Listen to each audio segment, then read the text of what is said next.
Welcome back to the Celtics Nation Rise account. I'm Griffin Aldrich. Alongside me, for the first time on the show, Franco.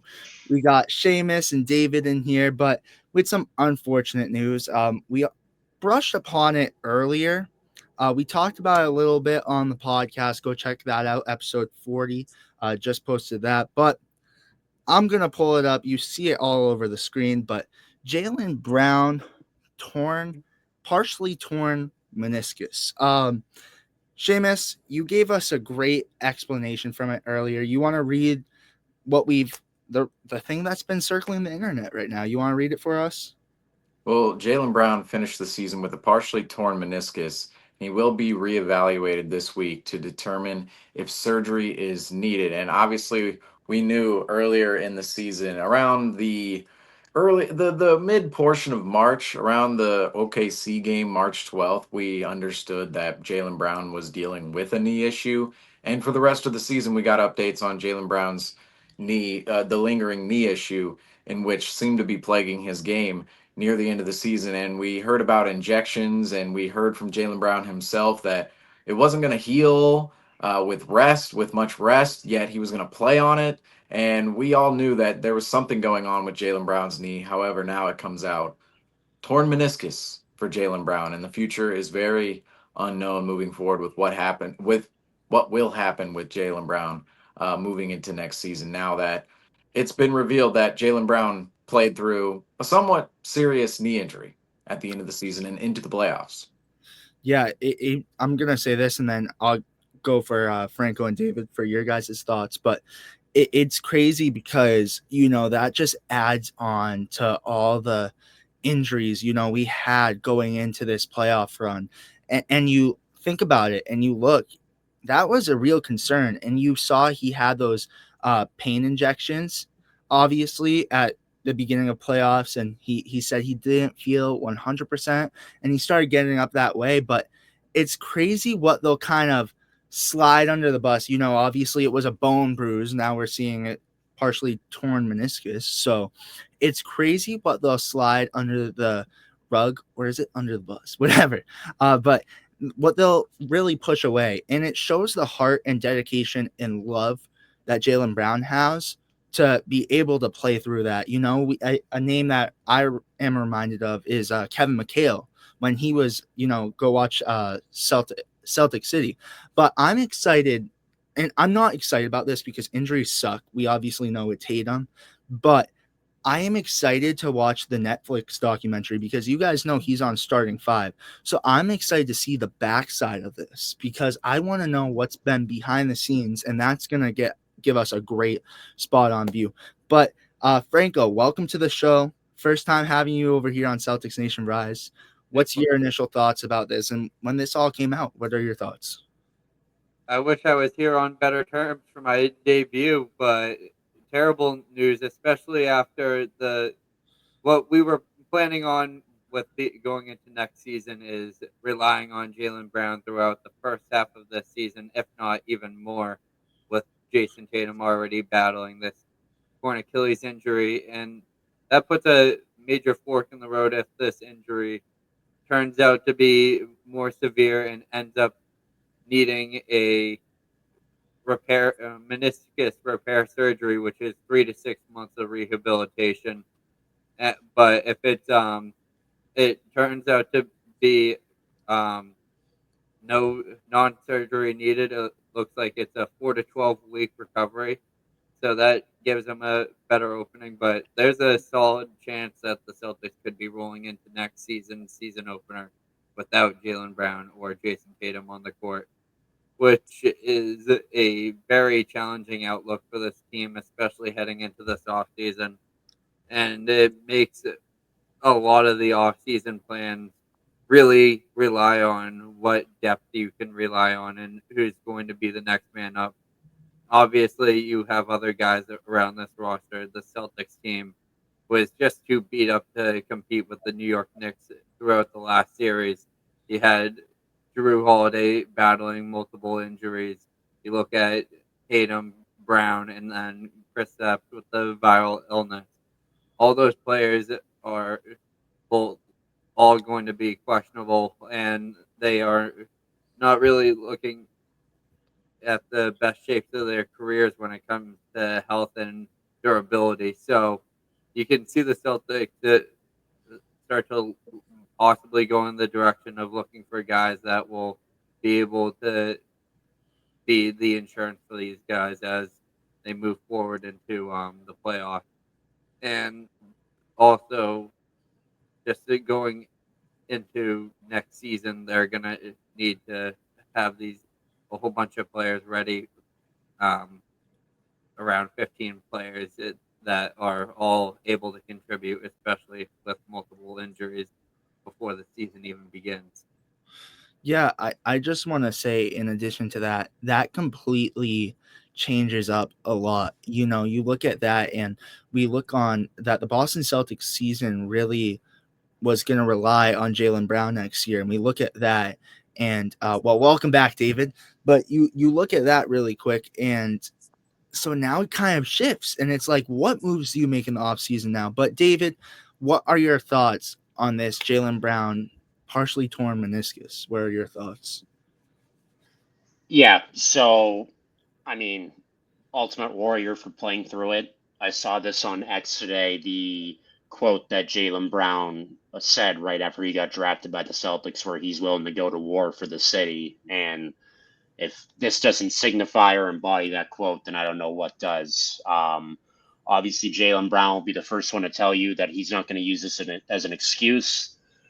It was a bit of a roller coaster ride this season in general, and definitely these playoffs of Jaylen Brown. But I mean, I just will always look back in this playoff run at that game he had in Game 6, Game 5 to keep the season alive. Flirted with the triple-double, 26, 28 points, career high 12 assists, 8 rebounds, and then that photo in that game of him putting it all out on the line and diving for a loose ball and keeping it in bounds. And Can just we like, get that, Seamus? Can we get that back up? Do you still have that by any chance, or probably not? What do we got here? The Jaylen Brown diving play. If you can't get it, I'll look for it. I should have it in here. I should have it. Let's see. Yeah. Um, David, continue those. I gotta find it real quick. Gotta find it. yeah, just an unbelievable play there. And like, I guess now it makes more sense to me, at least, why Jaylen Brown was trying to play so much to end the season. Obviously, you can't tear a meniscus more than it's already been torn. Like, you can't tear it even worse, I guess. So he was just learning to play through the pain. But yeah, I mean, just very commendable from him. But at what cost is the next question, which we were just talking about, where it's like, okay, great, he put it all on the line for us. Obviously, none of us are expected to be talking here right now and recapping a Celtics season with the 61-win regular season that ended in the second round. But now we'll see what the ripple effects are of this injury to Jaylen Brown, and we'll get more information, I guess, potentially tomorrow in the Brad Stevens press conference, but definitely in a week when he's getting reevaluated for potential surgery. Yeah, and I want to say this just Seamus and I, like, go check that out. Episode 40, we talk in depth about kind of the season, and there'll be plenty more podcasts this off season to talk about last season. And honestly, I feel like we should do some Banner 18 ones. You got it, Seamus, but Yep. I'll put it up in a second. But this is my thing too. This just adds on to it. And we talked about this earlier, Seamus, but you look at it and you have Kristaps Porzingis battling with that, viral illness, whatever. And then you had Jason Tatum, obviously, with his wrist, and then the ACL, which is unfortunate. I think we're going to pull this up for like the 4th show in a row. Like, this is such a devastating loss again. This honestly makes me want to tear up every time I see it. But then to just add on to that, you had Drew Holiday with a mallet finger, and then also dealing with what else was he dealing with? I forgot. A hamstring injury Hamstring. and a shoulder impingement. And so you have that. Yeah, and Impingement. Yeah, But And Al Horford's left big toe. Oh, the left big toe. Don't get us started on that. That thing. Whew. We've had some post-game shows where we talk about that. We're very descriptive on the toe. I don't think us at Celtics Nation Rise, I don't think they're ready to hear about Al Horford's. I don't know if that's PG or not. That was a very gruesome podcast. When we were talking about that at post game show, I remember that night vividly. I still have nightmares to this day, David. But you're right, that left big toe. I'm shocked. You know what makes me sad though? Actually, talking about that might have been the last time we ever see the left big toe. I don't know. I hope not, but and then just to add on to that, you had Sam Hauser and his ankle injury, and then you have Jaylen Brown now, who you see him. I mean, Seamus, I'm going to pull it up now. He looks. I said this too. Jason Tatum had that Superman commercial. I think it should have went to Jaylen Brown. Someone needs to edit a cape on him right there because he's flying through the sky, and that shows how much he bleeds green, and that's just. I don't know. But Seamus, your thoughts. You obviously brushed up on it a little bit, but what are your thoughts? Well, it just is another symbol of the Celtics season falling apart at the end because the Celtics were already showing signs of not really playing their best basketball at the time of the year in which you want to see a team play their best basketball, which is in the playoffs. And we saw the Celtics struggle against the Magic. We saw the Celtics get banged up in that series. And we're talking about all the injuries in which the Celtics sustained at the end of the year.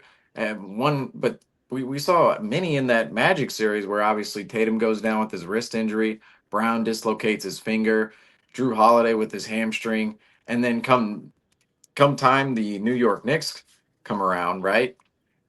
That is a moment in which the Celtics have completely fallen apart. And obviously they did it to themselves just in the series, but in terms of the injuries, it was on the horizon. I mean, if it wasn't going to be this round, could it have been next round? Possibly so for the Celtics because the injuries in which everyone was facing at the end of the season, I mean, it stood in the way of a Celtics title run. And obviously, the Celtics could have done a lot more themselves to ensure themselves to get to a further round in which they did. But you look at that Knicks series. If you look at all 8 guys who typically played for the Celtics, right, in the Knicks series at the beginning. Tatum, Brown, Holiday, White, Porzingis, Horford, Pritchard, and Cornette. The only 3 players who exited the series healthy, Derek White, Peyton Pritchard, Luke Cornette. Right? Am I forgetting somebody here? Am I forgetting anybody? Al Horford, I guess, finished healthy as well. I'm going to say Al Horford. Everybody else injured. Because Kristaps Porzingis, I've said this earlier, Griffin, when we were filming the pod earlier. Kristaps Porzingis, I'm surprised. We're giving this man so many excuses for something in which is described by him as tiredness. It's tiredness. It's he's sleepy. He could fall asleep. Oh, he's in the everybody at the presser is in his face, and Kristaps Porzingis, he can just lay down and take a nap. Is this an illness or is that just a massive excuse for Kristaps being tired? I don't know. But Kristaps Porzingis, he's dealing with whatever he's dealing with in terms of the illness and what went on there.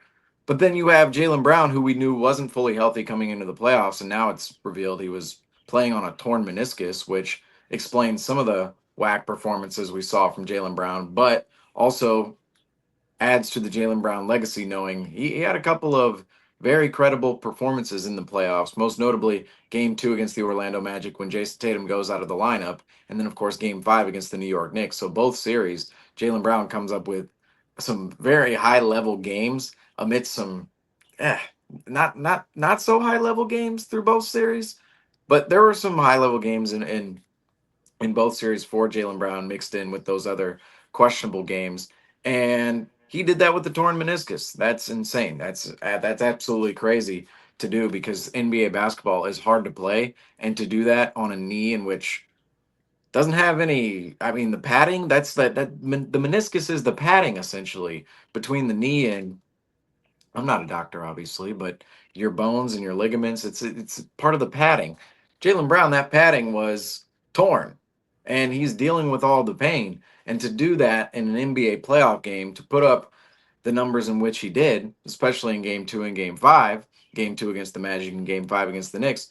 Jaylen Brown, that's spectacular. At the same time, we knew he wasn't himself coming into the playoffs, and now it's known he was playing on a very severe injury. And then you just go further on down the list. Drew Holiday, he wasn't healthy. He had a hamstring injury. People were talking about him not even playing in the Knicks series. That's now unthinkable. We were thinking, oh, Drew Holiday might not even need to play in order for us to beat the Knicks. Well, he played, and in that series, I mean, just wasn't himself. I would say defensively, he had a couple of moments, but offensively, just a very tough series for Drew Holiday. And he's just been dealing with multiple injuries all season long, and whether they're fake on the injury report or not, Drew Holiday, he's 34, 35 years old. He's going to be a player who, regardless of injuries, is not going to be the most durable body out on the floor.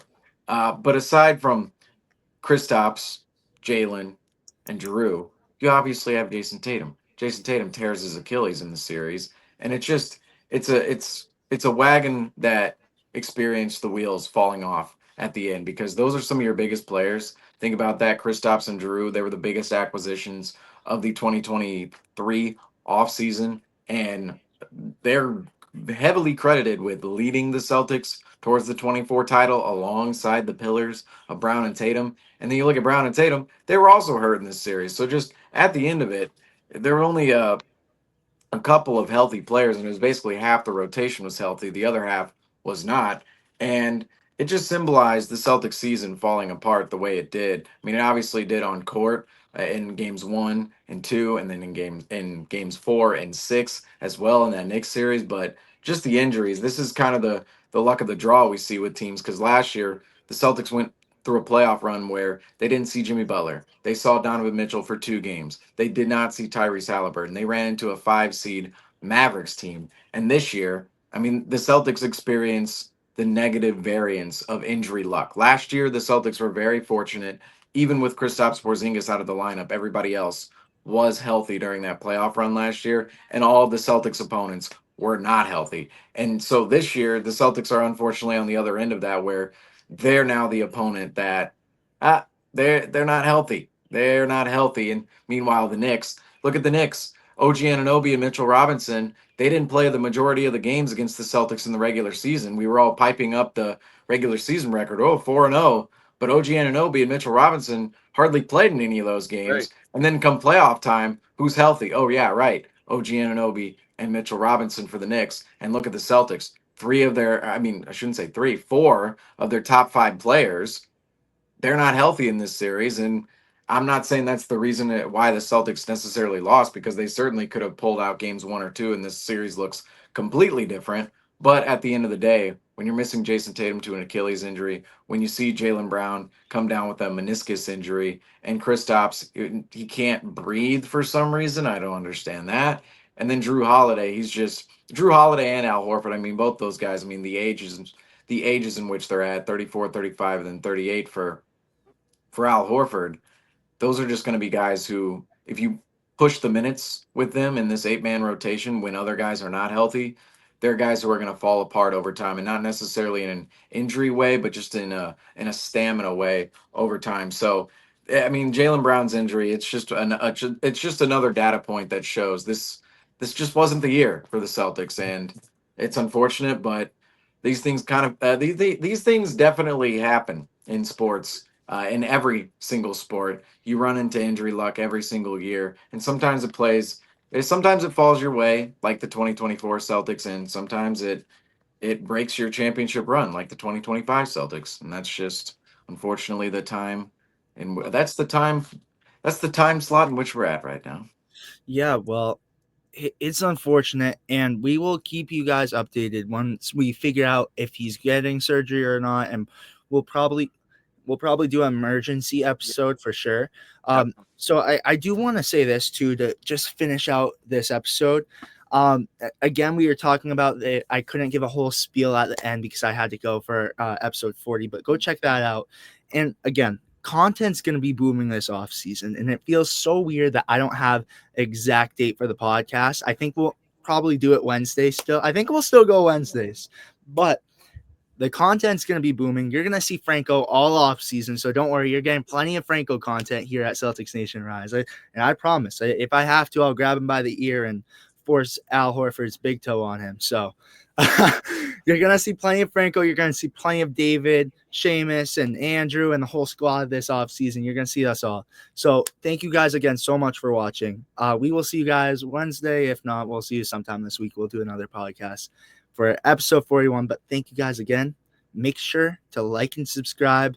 You see that right there. Keep on that post notification bell because the content's going to be booming and you guys want to stay updated every time we post. So thank you guys so much for watching. We will see you guys with the next one. Peace, guys.